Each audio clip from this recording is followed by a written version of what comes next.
What's up guys, the Strong Boys 19 here. This is going to be my new video for the segment of album reactions.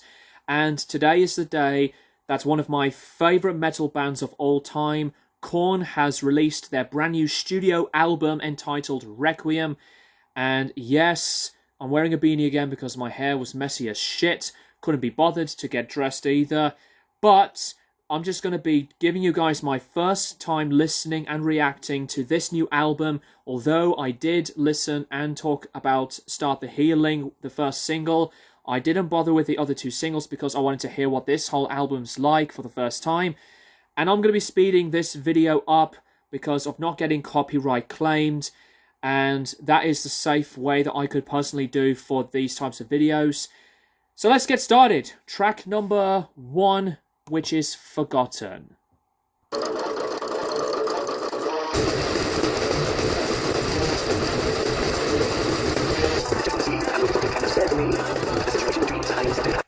I think that beginning into that groovy beat sounds really big, and I can hear a bit of a difference into this production style. And this is also their first album, by the way, not to be released through Roadrunner Records, which really puzzled me.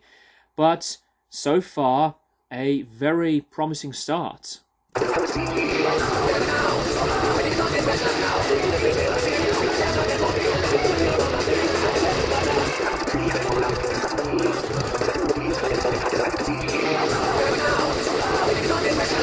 I think the chorus has a pretty aggressive, banging hook to this.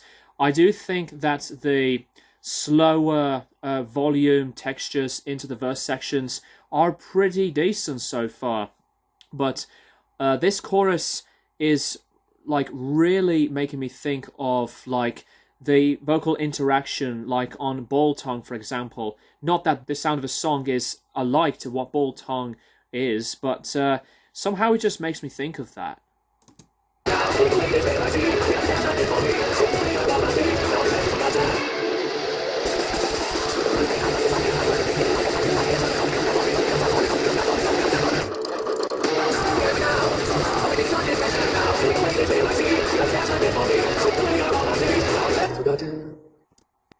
Right, so that is Forgotten. I think this track does sound a very, very good driving hook to this, as I've said earlier on. So I think that the opening riff was like one of the better parts onto this style of instrumentation. Vocal harmonies were matching very confidently, but I quite dig this track. Track number 2, Let the Dark Do the Rest.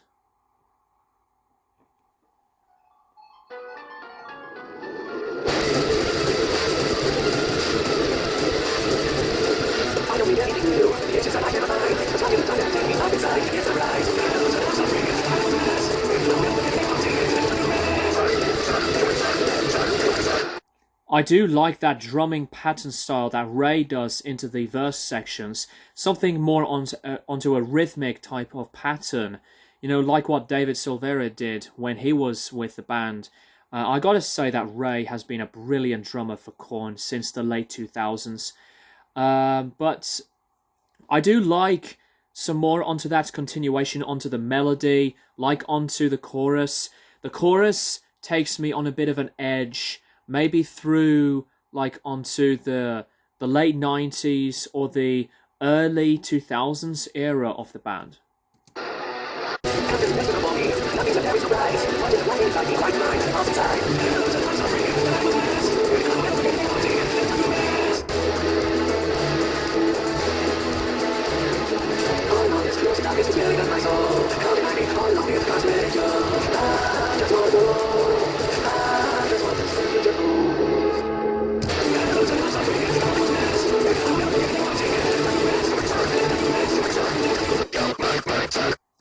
Okay, so that was Let the Dark Do the Rest.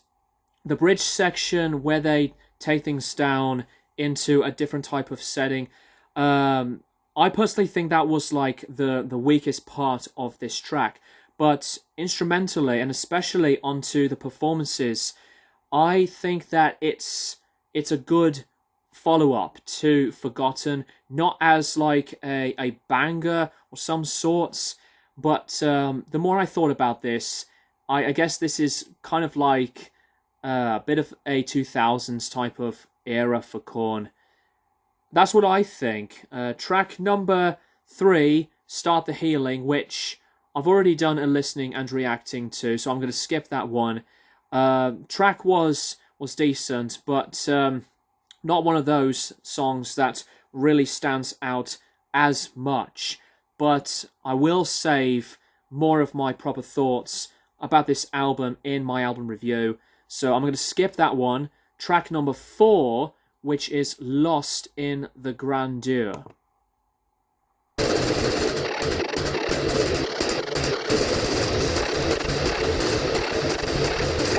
I think that intro is very, very good. I was like trying to catch up the pacing and the timing of what that beginning was. The band sounded tight already, especially onto that slow, I guess a breakdown type of beginning. But I like that beginning a lot.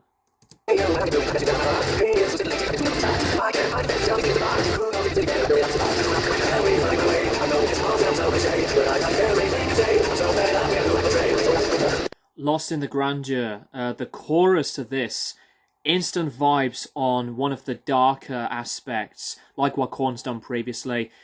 This is making me think on, I guess, something like on an Untouchables type of setting, which really surprised me. I was going to say Life is Peachy or Issues, but it's maybe either Issues or Untouchables with that type of chorus.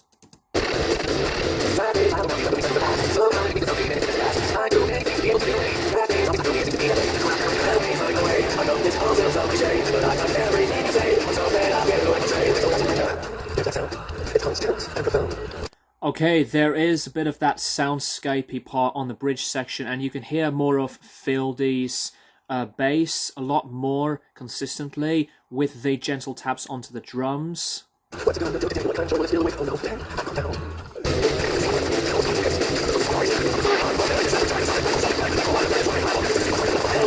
That bridge section is very, very strong. I quite like it. It puts in some more onto that aggressive nature that what Korn did into the earlier sounds. And I'm always a huge fan onto the early era of Korn.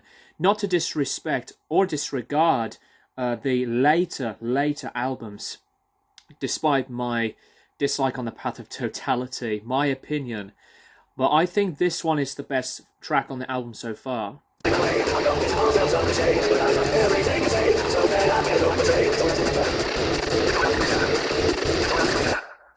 Really good one. Really good one. Lost in the Grandeur. I think this is, as I said, the best track on this record so far. It's much more dark, and it's like, I guess, in an ominous setting. It has some more emotion than what I have heard from the previous tracks so far. Track number 5, Disconnect.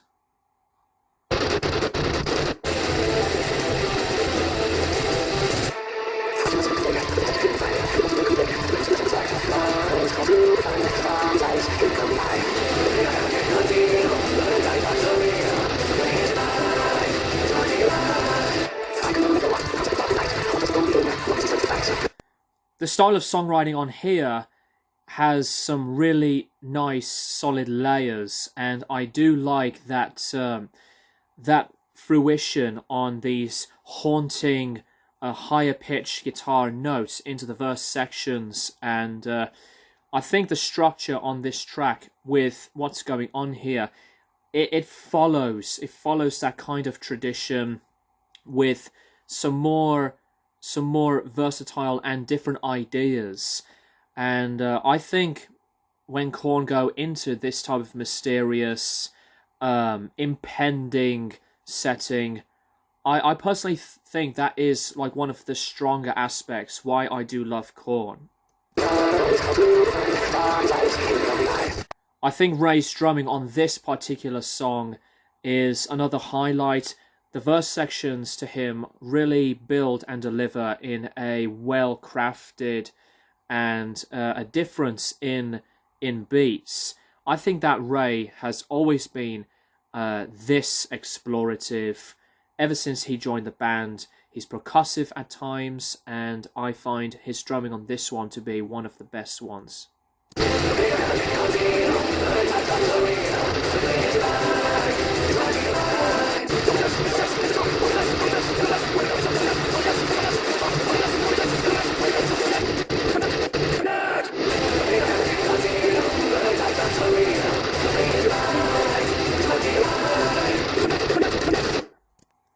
This is another one where I really appreciate the deliverance, but it's not one of those songs that moves itself even further. It's kind of, to me at least, it kind of lacks in something very, very punchy. Yes, I know the bridge section is another big part onto the sound of Korn, and as well as the differences in tone into the intro and verses. But personally, this is not one of the best ones on this record. It's decent at best. Not as strong as the previous track of Lost in the Grandeur. Track number 6, Hopeless and Beaten.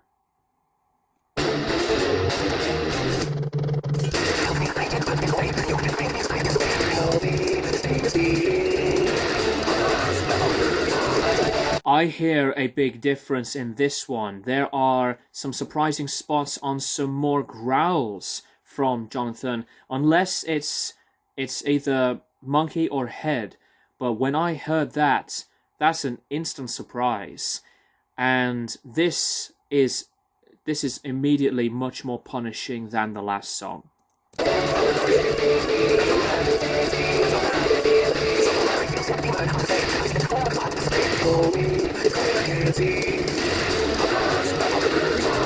This has a lot more power to this. It's grunty in places, especially on those types of vocals. And I feel this has a lot of bite.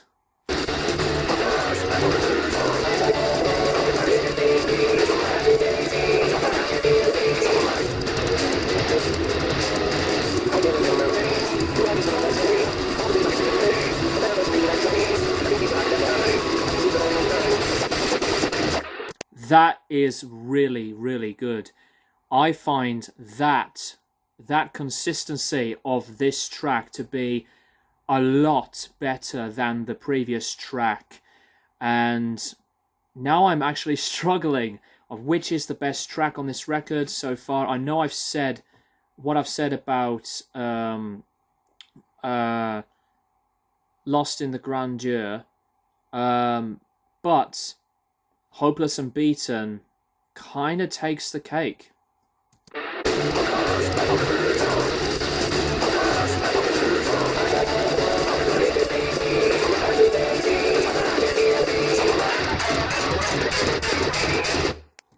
This is another highlight on this album. This has so much more tighter paths of instrumentation. It's one of the other really, really good and dominating sounds of what I really like into this type of direction for Korn. Track number 7, Penance to Sorrow. By the way, for any Korn fan, I want to know which song on this album is your favourite. Don't mean to stop it right at the start, so I'll start that again.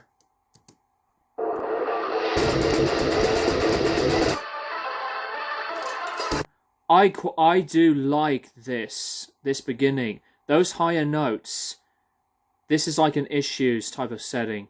You know, like with Falling Away From Me and, you know, some really haunting vibe, like, I guess, Make Me Bad. I don't know, I'm going to rewind that a bit. And let's continue.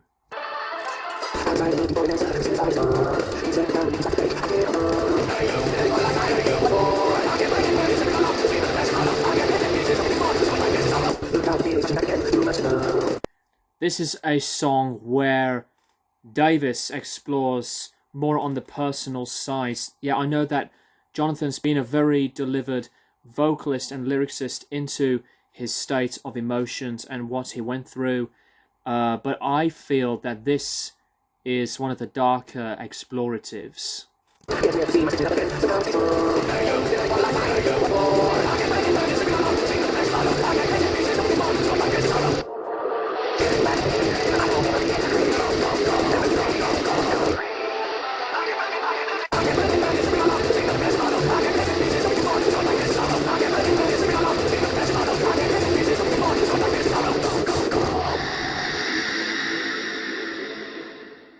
I find this track to have a strong enough chorus where it's one of the other memorable parts, but instantly making me think about the Issues vibes.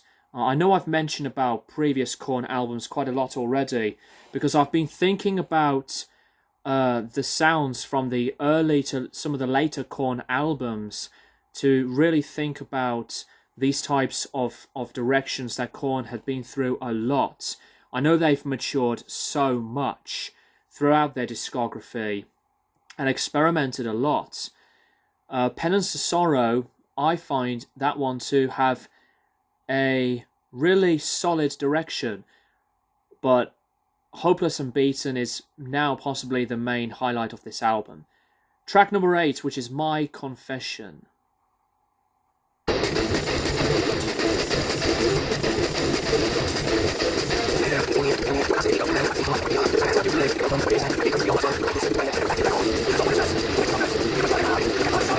Okay, this is boosting up more of a quicker tempo type of move into this sound, but this is where they just seem to put things up a notch.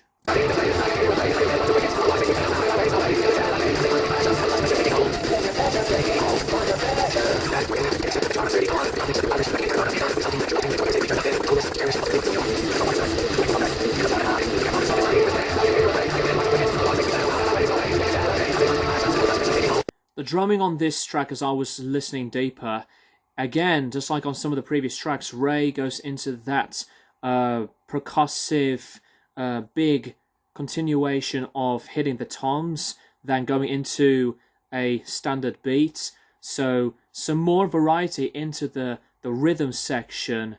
And I do like that Jonathan still likes to commit and command his voice, and then switching things into a separate tone with a different sound of his voice. So this one is pretty good so far.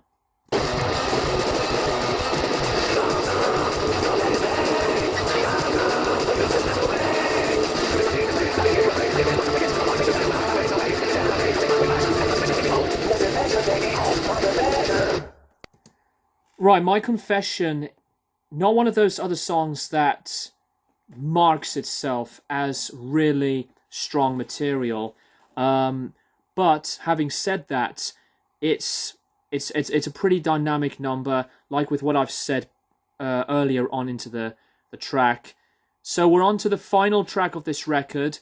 Track number 9, Worst is on its way.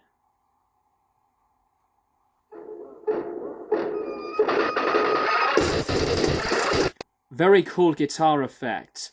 This is like, I guess, a reminiscent of what the band has done with Follow the Leader. I don't blame any other Korn fan that would say the same or similar thing.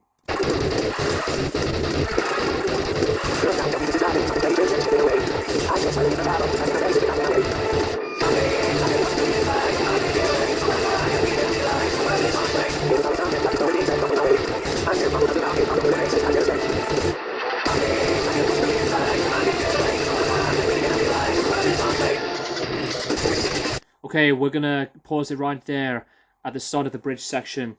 This has the vibe of bringing back some more of the brutality, and with some of the tracks that I did like earlier on the record, like on Lost in the Grandeur and Hopeless and Beaten, those tracks have a separate identity of a track list of a record. But I really did like what I've heard on this one so far. It matches things, it connects things much more consistently than some of the previous ones. Man! Oh, dude. I really like his return into the scatting type of sound. I mean, I wish that they could have just done that quite a lot more. I would have liked to have a longer bridge section, something as destructive as that. That bridge section, possibly the best one out of the bunch. So, most of the track, not too bad. Mostly not too bad. It's groovy in places, and I like the differences into the keys of vocals and ranges, but that bridge section, really good. Fuck it, I'm gonna play that part again. Let's rewind. Right here.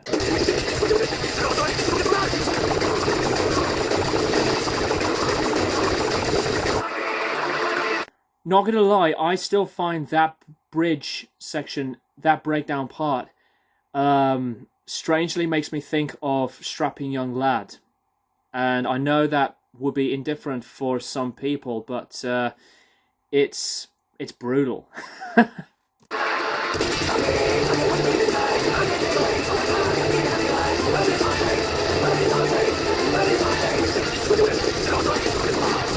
Yeah, another repeat of my favorite part.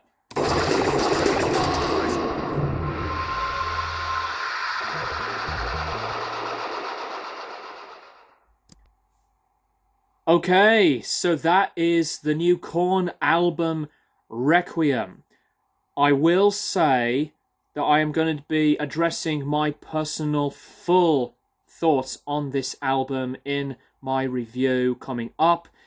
But with the follow-up of this to be released after The Nothing, this is pretty different. The Nothing was a really reflective, dark Korn record, but I find Requiem to have a separate purpose, that I need to dig into this album deeper than ever to really address what I think of this record. So I'll leave it at that. Obviously, I do not think this is a weak Korn album, because there are some spots of stuff that I do like. There are weaknesses, and all of that has to be addressed with my album review. And the next album reaction is going to be for Venom Prison's Erebus, which I'm really looking forward to, as it will be a new discovery for me to discover that band, and a new discovery to discover a band. How original of a sentence. Anyway, I'm going to leave it here, and thank you guys very much for watching. Let me know what you think of this album in the comments, and I'll keep you guys posted for more videos in the near future.